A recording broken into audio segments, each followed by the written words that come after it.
আমি কিছু মনে করতে পারছি না। চোখ বন্ধ করলে খালি একটা অ্যাক্সিডেন্ট ভেসে আসছে, তারপর তারপর কিছু মনে করতে পারছি না।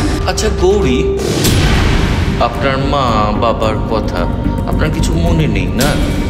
মানে আপনার ছোটবেলার কথা? না। আচ্ছা, আপনি তো গোয়েন্দা, আপনি পারবেন না আমার মা বাবাকে খুঁজে এনে দিতে? পারবেন না আপনি আমার মা বাবাকে খুঁজে দিতে? বলুন না। তাদের হয়তো আমার কথা মনেও নেই। আমার বাড়ি কোথায় ছিল সেটা খুঁজে বের করতে পারবেন? আমার পরিবারে কারা কারা ছিল সেটা খুঁজে বের করুন না। বলুন না, পারবেন? আমি যে তোর সব অতীতটুকু জানি রে মা। তোকে বলতে পারছি না, এটা যে আমার কাছে কত বড় যন্ত্রণা তোকে বলে বোঝাতে পারবো না। তোকে তোর মহেশমতির কোলে ফিরিয়ে দিতে পারছি না, কারণ এখনো সেই সময় আসেনি। আপনার অতীত আপনাকেই খুঁজে বার করতে হবে গৌরী। আমি শুধু আপনাকে সাহায্য করতে পারি মাত্র। কিভাবে সাহায্য করতে পারবেন আপনি আমাকে? আমি আমার অতীত জানতে চাই, আমি আমার মা বাবাকে খুঁজে বের করতে চাই, আমার পরিবারকে খুঁজে বের করতে চাই। আচ্ছা, আপনাকে দেখে আমার এত আপন কেন মনে হয় বলুন না। আপনাকে যখন প্রথমবার দেখলাম তখন আমার আপনাকে দেখে মনে হয়েছিল আপনি আমার খুব কাছের, খুব আপনজন। আপনাকে বিশ্বাস করতে খুব ইচ্ছে করছে। বলুন না আপনি, আমি আমার অতীতের খোঁজ কি করে জানতে পারবো? সব পারবেন। ধাপে ধাপে একে একে সব সত্যি জানতে পারবেন। সত্যি একটার পর একটা ধাপ পার করে আপনার সামনে স্বতঃ প্রকাশিত হবে। তাতে আপনার জীবনের সমস্ত রহস্য আপনার সামনে উদ্ঘাটিত হয়ে যাবে। আমাকে যখন ভরসা করেছেন, আমি আপনাকে আশ্বাস দিতে পারি যে আমি আপনার পাশে আছি। আমাকে একটু ভরসা করতে পারেন। আপনাকে একটু অপেক্ষা করতে হবে, এই যা। আপনি আমার কাছ থেকে কি জানতে চান বলুন? আচ্ছা, এই যে রায়চৌধুরী বাড়ি, সেটাই যে একসময় মহেশ্বরী ঘোষের বাড়ি ছিল সেটা তো আপনি জানেন। আর এটাও জানেন যে সেখানেই ছিল শতাব্দী প্রাচীন বড় গৌরী স্পাইস হোটেল। তো সেই বাড়ির অনেক রহস্য আছে। আপনার বাড়ির সেই রহস্য আপনাকে জানতে হবে। আপনাকে তো আপনার বাবা মার থেকে কে দূরে সরিয়েছে সেটা জানতে হবে। তার জন্য তাকে উপযুক্ত শাস্তি দিতে হবে। আর সেটা আপনি তখনই জানতে পারবেন যখন আপনি ঘোষ বাড়ির অতীত রহস্য জানতে পারবেন। আর অপরাধীকে আপনি তখনই চিনতে পারবেন যখন আপনি ঘোষ বাড়ির অতীত রহস্যের সমাধান করতে পারবেন। কিন্তু ঘোষ বাড়ির সাথে আমার অতীতের রহস্যের কি যোগাযোগ? আমি জানতাম আমাকে এই প্রশ্নটার মুখোমুখি হতেই হবে। তোর সাথে এই বাড়ির সম্পর্ক একটাই, তুই এ বাড়ির উত্তরাধিকারী। সেই রহস্যেরই তো সমাধান করতে হবে। আপনার অতীত আর ওই ঘোষ বাড়ির অতীতের মধ্যে একটা অদৃশ্য সুতোর টান আছে। একটা সুতোর টানে আরেকটা জানলা খুলে যাবে, দরজা খুলে যাবে, আর আপনার সামনে সব রহস্য প্রকাশ হয়ে যাবে। আপনাকে কিছু কাজ করতে হবে, পারবেন? পারবো। আমার অতীতকে জানার জন্য, আমার মা বাবাকে সেটা জানার জন্য আমাকে যা করতে হয় আমি সব করতে পারবো। আমাকে জানতেই হবে কেন আমি আমার পরিবার, আমার পরিচয় হারিয়ে ফেললাম। তাহলে কথা দিন, আমি আপনাকে যা যা করতে বলবো আপনি তাই তাই করবেন। কথা দিন।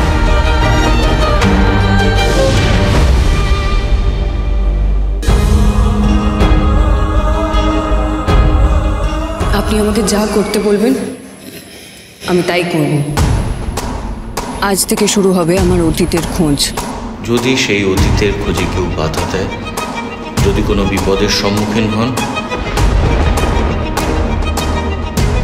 আমি কোনো বাধা মানব না, কোনো বিপদ পরোয়া করব না।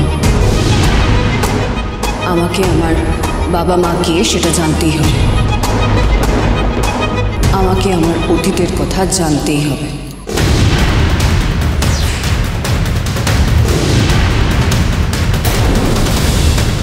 বলুন আমায় কি করতে হবে?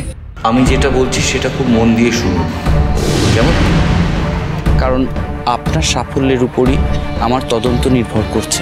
শুধু আপনার তদন্ত নয়, আমার অতীতের রহস্যও লুকিয়ে আছে। আমি বললাম না, আপনি আমাকে যা করতে বলবেন আমি তাই করব।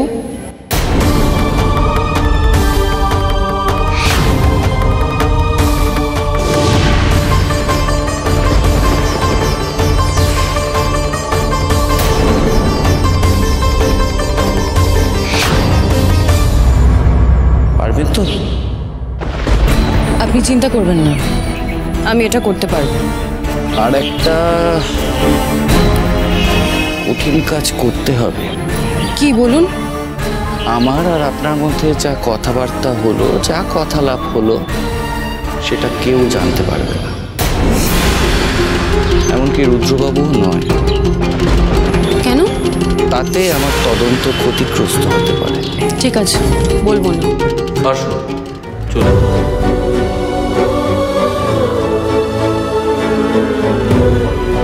আপনি আপনার অতীতটা জানতে পারলে এটাও হয়তো জানতে পারবেন যে আপনার গাড়িতে উঠতে কেন ভয় করে।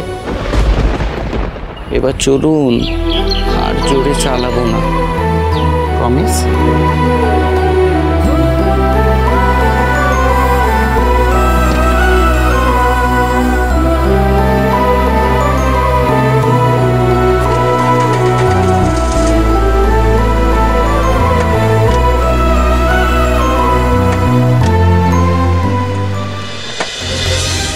গৌরী এখনো ফিরল না। তো অনিলবাবুর কাছে পাঠালাম, কিন্তু অনেকক্ষণ হয়ে গেল। আরে অনিলবাবু গৌরীকে কেন সন্দেহ করছে? ওর থেকে কি জানার জন্য আলাদাভাবে জেরা করতে চাইলেন অনিলবাবু? ও, আপনি চলে এসেছেন? অনিলবাবুর সাথে কথা হলো? অনিলবাবু আপনাকে কি কি জিজ্ঞেস করলেন? আচ্ছা, অনিলবাবু বললেন আপনাকে কেন সন্দেহ করছে? আপনি তো ঘোষ বাড়ির কেউ নন, তাহলে আপনাকে কেন সন্দেহ করছে? আচ্ছা, আমি কি অনিলবাবুকে এই তদন্তের ভারটা দিয়ে ভুল করলাম? স্যার, আপনি এতটা অস্থির হবেন না।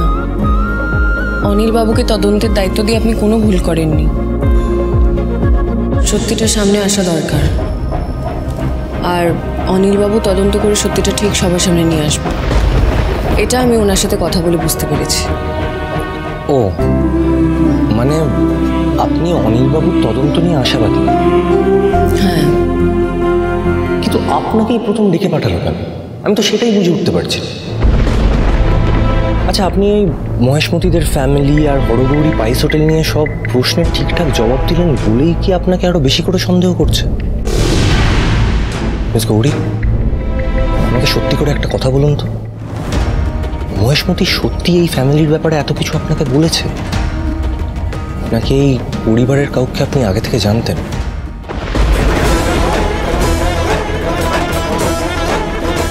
আমার আর আপনার মধ্যে যা কথাবার্তা হলো, যা কথালাপ হলো, সেটা কেউ জানতে পারবে না, এমনকি রুদ্রবাবুও নয়। না,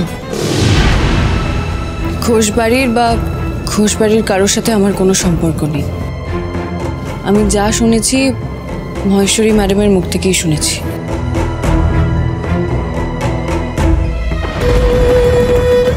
আমাকে ক্ষমা করবেন রুদ্র স্যার, আমাকে মিথ্যেটা বলতেই হলো আপনাকে। আমার জীবনের সত্যিটা জানার জন্য এই মিথ্যেটা বলা ছাড়া আমার কাছে আর কোনো উপায় নেই। আমি যে নিজেও জানি না সত্যিটা কি, কেন এই বাড়িটা আমার এত চেনা লাগে। আমার বাবা মায়ের কথা আমার মনে পড়ে না কেন, তারা কোথায় আছে, এই সব সত্যি যেদিন জানতে পারবো সেদিন আপনাকেও সত্যিটা বলে দেব। আজকে এই মিথ্যে বলার জন্য আমাকে ক্ষমা করবেন।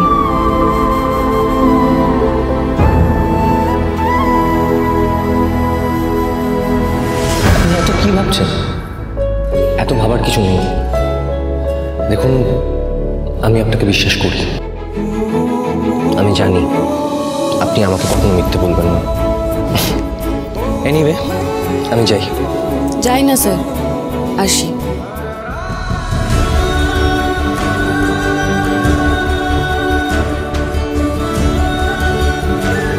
আসি।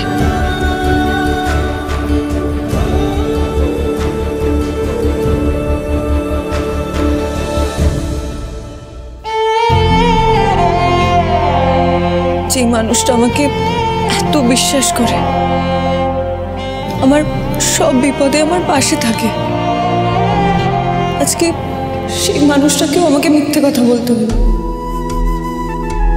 ভোলানাথ, তুমিও আমাকে ক্ষমা করো। যেদিন আমি আমার জীবনের সমস্ত সত্যি জেনে যাব, সেদিন আমি রুদ্র স্যারের কাছ থেকে আজকের মিথ্যের জন্য ক্ষমা চেয়ে নেব। দেখুন sir, police has been kind enough যে তারা আমাকে সামান্য একটু সময় দিয়েছে আপনার সাথে কথা বলার। আমি আপনার মেয়ে মানে গৌরী সম্বন্ধে কিছু জানতে চাই। কি হয়েছে আমার গৌরীমার? আমার গৌরীমার ঠিক আছে তো? এই দেখুন, আপনি উতলা হবেন না, শি ইজ অ্যাবসলিউটলি ফাইন, তিনি ঠিক আছেন।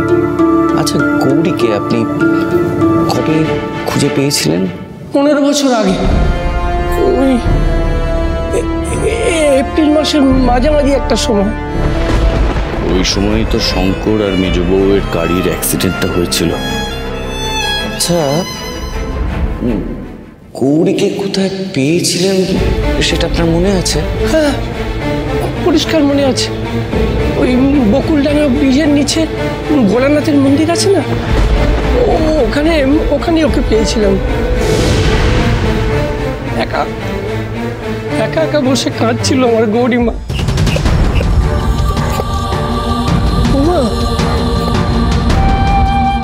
ওই ব্রিজে অ্যাক্সিডেন্টটা হয়েছিল। গৌরীর সাথে কোনো জিনিস ছিল? মানে আমি বলতে চাইছি, ও সেদিন যে পোশাকটা পরেছিল বা ওর সাথে কিছু ছিল, এরকম কোনো জিনিস কি আপনার সাথে এখনো রাখা আছে? হ্যাঁ, ওর পরনের একটা জামা আর ওই হাতে একটা ভাঙা খেলনা ছিল। গৌরীর ছোটবেলার কোনো ছবি? হ্যাঁ আছে তো, ওই আশ্রমের লাল পুটলির মধ্যে সব রাখা আছে। কিন্তু মানে আমরা আশ্রম তল্লাশি করার সময় তো এরকম কিছু পাইনি, মানে কোনো লাল পুটলি তো পাইনি।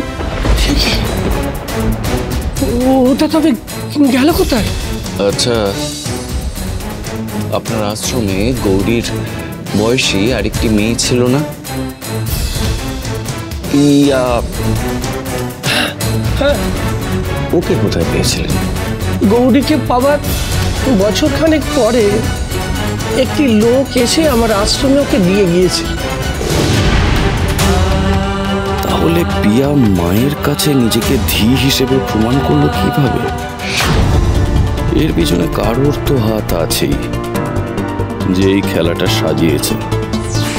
তাকে আগে চেপে ধরতে হবে, তাকে দিয়েই সত্যিটা বলাতে হবে, তবেই গৌরীর অতীতের সত্যিটা বেরিয়ে আসবে। ভাবলাম বাড়ি ফিরে যাব, কিন্তু না, পিয়া আমাকে জোর করে আটকে রাখলো এখানে। কিন্তু এই বাড়িতে যখন একবার আমি থেকে গেছি, তখন ওই কঙ্কালের ব্যাপারটা আমাকে যে করে হোক ধামাচাপা দিতে হবে। আর এই গোয়েন্দাটাকেও আমার ঠিক সুবিধে ঠেকছে না।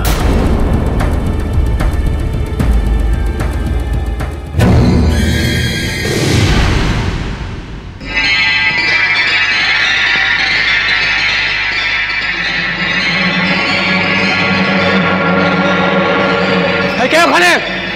হ্যাঁ, আজকে কিন্তু ভাই পাবো না, আমি বলে রাখলাম। হ্যাঁ, ভাস্কর ঘোষের সঙ্গে কিন্তু সব ইকির মিকির চালাই বলে চলবে না একদম। কে আছিস? বেরিয়ে আয়। কে আমার ভয় লাগিস? বেরিয়ে আয় বলছি, বেরিয়ে আয়।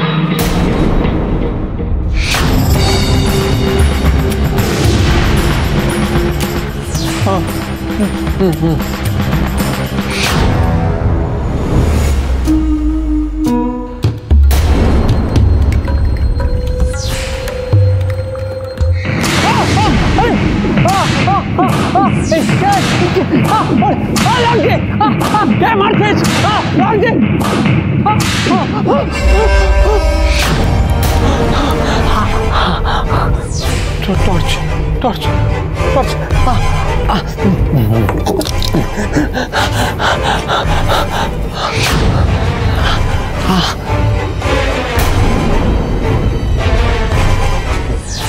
কে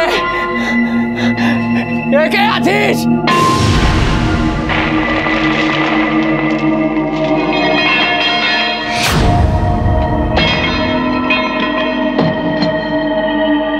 কেউ তো নেই।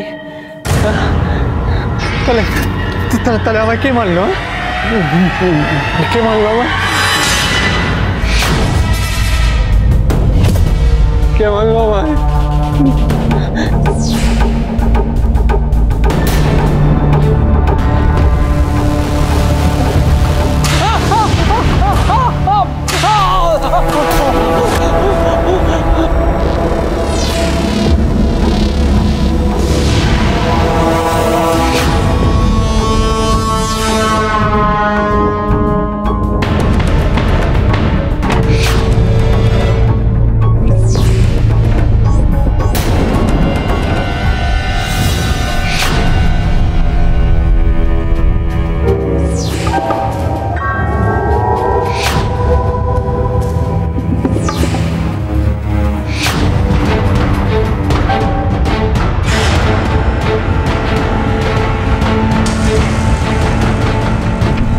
হতে পারে না, হতে পারে না। আমি তোমাকে নিজের হাতে মেরেছি, আমি তোমাকে নিজের হাতে মেরেছি।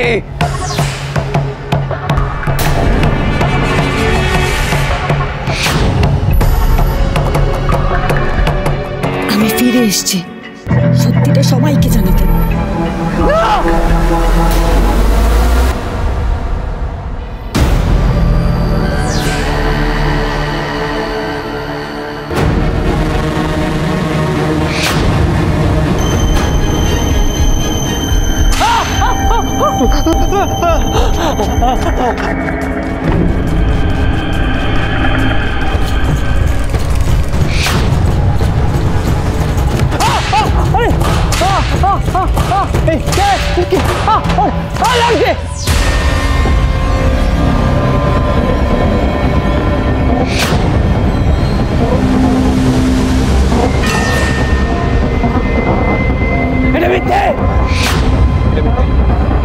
এটা কিছুতেই হতে পারে, ও কিছুতেই ফিরে আসতে পারে না, হতে পারে না, এটা কিছুতে হতে পারে, এটা কিছুতে হতে পারে, হতে পারে না, না এটা হতে পারে, এটা হতে পারে না, কিছুতেই ফিরতে পারে না।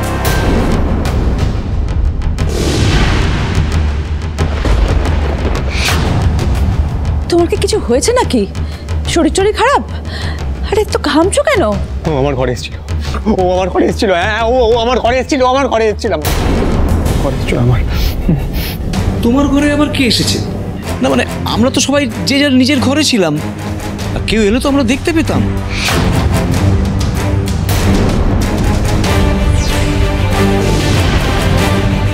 রুদ্র একবার গিয়ে দেখ তো ওই ঘরে কেউ ঢুকেছে কিনা।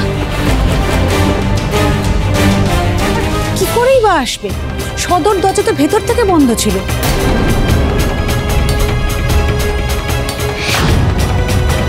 আর তাছাড়া যদি কেউ আসেও বা তাকে তো আমাদের ঘরের উপর দিয়ে যেতে হবে, আমরা জানতে পারবো না।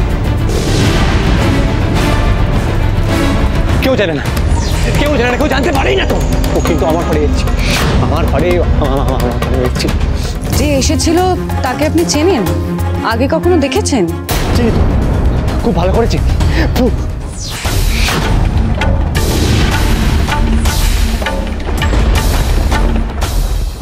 না না না না না না, চিনি না, চিনি না, একেবারেই চিনি না।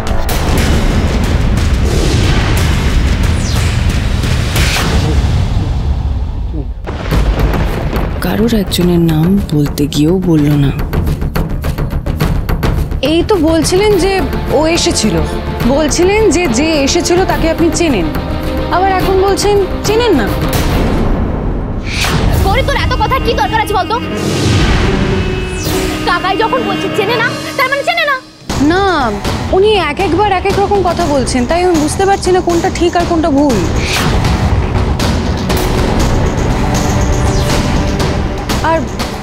আপনি এত ভয় কেন পেয়ে আছেন?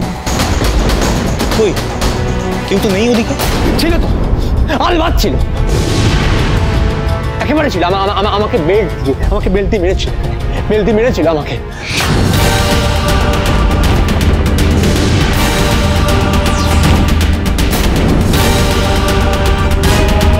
হঠাৎ আপনাকে বেল্ট দিয়ে মারতে যাবে কেন? বাড়িতে এত লোক আছে, তাদের সবাইকে ছেড়ে আপনার ঘরে ঢুকে গেল। তাকে আপনি দেখতে পেলেন, অথচ আমরা কেউ দেখতে পেলাম না। আবার আপনাকে বেল্ট দিয়েও মারলো। আপনি কোনো দুঃস্বপ্ন দেখেননি তো? গৌরী, তুই এত কথা কেন বলছিস? গৌরী যে কথাগুলো বলছে সেগুলো তো ভ্যালিড পয়েন্ট। তুই এত রেগে যাচ্ছিস কেন? মেরেছে, সত্যি বলছি মেরেছে আমাকে। বেল্ট দিয়ে মেরেছে। যদি বেল্ট দিয়ে মেরেই থাকে তাহলে তো আপনার গায়ে দাগ থাকবে, সেটা আছে দেখি। হ্যাঁ, এই যে দাগ, দাগ।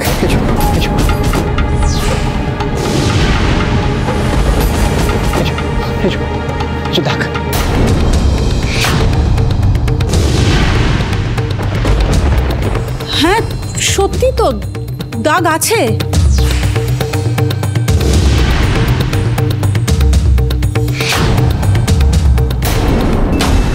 ঠামি, আমার মনে হচ্ছে কাকাইয়ের মাথাটা একেবারে খারাপ হয়ে গেছে। তুমি প্লিজ তাড়াতাড়ি কাকাইকে উপরে পাঠানোর ব্যবস্থা করো, নাহলে কিন্তু এই রুদ্র আর গৌরী মিলে এই ব্যাপারটা নিয়ে জলঘোলা করবে। দেখছো না গৌরী কিরকম প্রশ্ন করছে কাকাইকে? ভাস্কর, তুমি ঘরে যাও। ও তো রুদ্র বললো কেউ নেই। না, আমি ঘরে যাবো না, গেলে আবার আসবে। আমি যাবো না। আরে না, কেউ নেই, তুমি ঘরে যাও। আবার আসবে। কাকাই মনে হয় স্বপ্নে ভূত দেখেছে। কিন্তু ওনার পিঠের দাগগুলো? আরে বাবা, ঘুমের ঘরে হয়তো নিজেই বেলটা চালিয়েছে, তাই জন্য লেগে গেছে। প্লিজ গৌরী, তুই এত প্রশ্ন করিস না।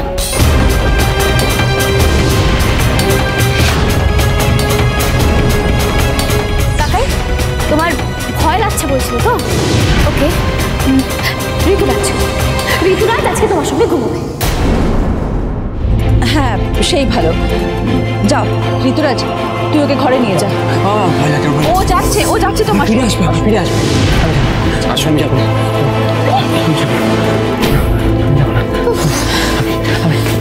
যাবো।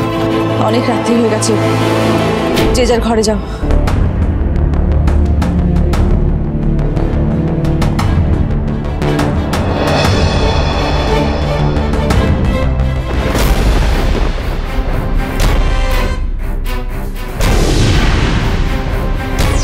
কি হলো? আপনি হাসছেন কেন?